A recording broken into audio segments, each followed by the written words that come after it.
नरेंद्र नाम रख लिया आपने, जबकि नाम आपका सरेंडर होना चाहिए। आप में दम है। आपको कहता हूं 15 अगस्त छोड़कर 26 जनवरी छोड़कर आइए इस दिल्ली के लाल किले पर। कोई पत्रकार नहीं, इस देश की जनता आपसे सवाल करेगी और आपको ना इस देश की जनता ने पानी पिला दिया। बेटी बचाओ बेटी पढ़ाओ को बेटी बचाओ बेटी पढ़ाओ बोल देता हो, उसके लिए क्या मान और क्या सम्मान। देश के इतिहास का पहला प्रधानमंत्री है जो प्रेस कॉन्फ्रेंस से डरता है। ट्रेन की सड़कों पर आज भी इंदिरा गांधी के नाम से सड़कें बनी हुई हैं। बता दो कौन से मोदी के नाम पर सड़क बनी हुई है? विश्व पटल पर तो आपने भारत की छवि को बदनाम कराया है। वो प्रधानमंत्री इस देश में हुए हैं जिन्होंने पाकिस्तान के 2 टुकड़े कर दिए, किसी के आगे झुके नहीं। सबसे पहली बात तो है कि इस बात का जवाब तो मैं बाद में दूंगा, लेकिन सबसे पहले ये पूछना चाहता हूं कि क्या ये भाषा एक प्रधानमंत्री को शोभा देती है? आप मुझे ये बताइए। और बड़ी बात यह है कि शोभा की बात भी क्या करें और किससे करें। वो व्यक्ति जो बेटी बचाओ बेटी पढ़ाओ को बेटी बचाओ बेटी पढ़ाओ बोल देता हो, उसके लिए क्या मान और क्या सम्मान मायने रखता है।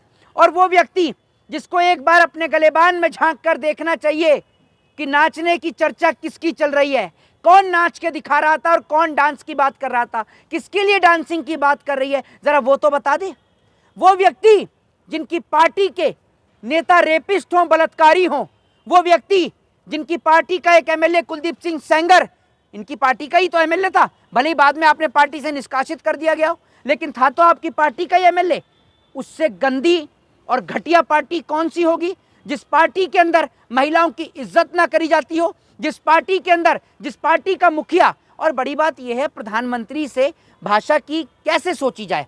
वो प्रधानमंत्री जो प्रज्वला रेमन्ना, जिसने देश की कितनी बेटियों के साथ यौन शोषण किया, उनकी वीडियो तक बनाई, प्रधानमंत्री जब उसके लिए वोट मांग सकते हैं तो प्रधानमंत्री की भाषा पर तो क्या ही चर्चा करी जाए। और मैं पूछना चाहता हूं प्रधानमंत्री जी कि देश को इंटरनेशनल लेवल पर जिस तरीके से आपने भारत देश की छवि को बदनाम और धूमिल कराने का काम किया है, मैं आपकी भाषा का प्रयोग नहीं करूंगा, क्योंकि मैं इस देश और समाज में एक पढ़ा लिखा व्यक्ति हूं। आपकी तरह फर्जी डिग्री वाला व्यक्ति नहीं हूं। मैं एडवोकेट हूं, आज ही वोट भी देकर आया हूं। आपकी तरह फर्जी व्यक्ति नहीं हूं कि बेफजूल में अभद्र भाषा का प्रयोग कर दें। मुझे लगता है पत्रकार महोदय, इस तरीके की भाषा का प्रयोग तो एक सड़क छाप व्यक्ति भी नहीं करता होगा जिस तरीके की भाषा का प्रयोग देश के प्रधानमंत्री ने किया है। और बड़ी बात यह, शर्म से तो आपको डूब के अपना इस्तीफा दे देना चाहिए, क्योंकि जिस सरकार के राज में देश के अधिकतर राज्यों से देश की बहन बेटियां गायब और लापता हो रही हूं, जिस प्रधानमंत्री ने डर के मारे सदन में कदम न रखा हो, ये शब्द तो उनके लिए प्रयोग होना चाहिए। और बड़ी बात ये, आप जो ये बात कर रहे हैं, कांग्रेस जो है वो गांधी के रास्ते पर चलती है। कांग्रेस जो है वो गांधी के रास्ते पर चलती है। आपने देखा कि महात्मा गांधी ने क्या किया था। जब लोगों के तन पर कपड़ा नहीं था, तब महात्मा गांधी ने चरखा चलाया लोगों के तन पर कपड़ा लाने के लिए। लेकिन क्या करें, अंग्रेजों के जाने के बाद कुछ अंग्रेजों की नाजायज औलादें आज भी इस देश में रह रही हैं। वो अंग्रेजों की नाजायज औलादें जिन्होंने अंग्रेजों के साथ मिलकर उनकी गुलामी और उनकी मुखबरी करी, वो आज भी इस देश में है। तो वो लोग क्या करते हैं? वो लोग यही काम करते हैं। तो महात्मा गांधी ने जिस तरीके से विरोध प्रदर्शन में अपने वस्त्रों का त्याग किया कि देश की जनता के तन पर कपड़ा नहीं है, वही काम कांग्रेस ने किया। जिस तरीके से आपने वो चाइना का कुत्ता मंगवाकर वहां पर उसको एआई के एग्जीबिशन में रखवाया और वहां पर एक गलाघोट यूनिवर्सिटी की मैडम ने कह दिया कि ये कुत्ता हमारा है।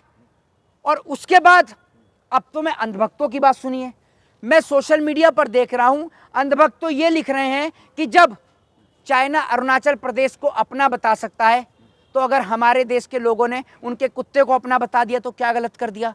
मतलब डिफेंड करने का तरीका देखिए आप इनको।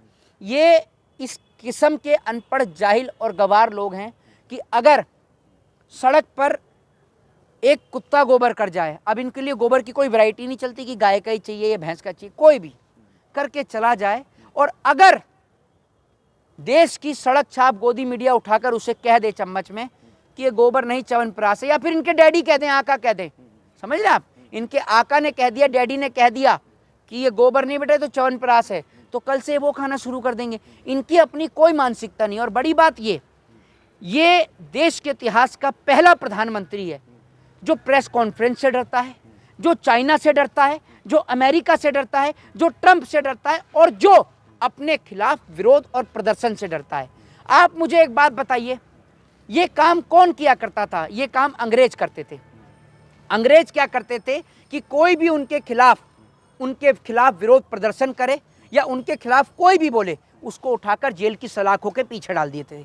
यही काम देश का डरपोक प्रधानमंत्री कर रहा है। डरपोक इसलिए बोल रहा हूं क्योंकि जो प्रधानमंत्री आज तक मुखर होकर इस बात का जवाब नहीं दे पाया, ट्रंप को जवाब नहीं दे पाया, जो चाइना को जवाब नहीं दे पाया, जो पाकिस्तान को जवाब नहीं दे पाया, मैं उसको डरपोक प्रधानमंत्री बोलता हूं।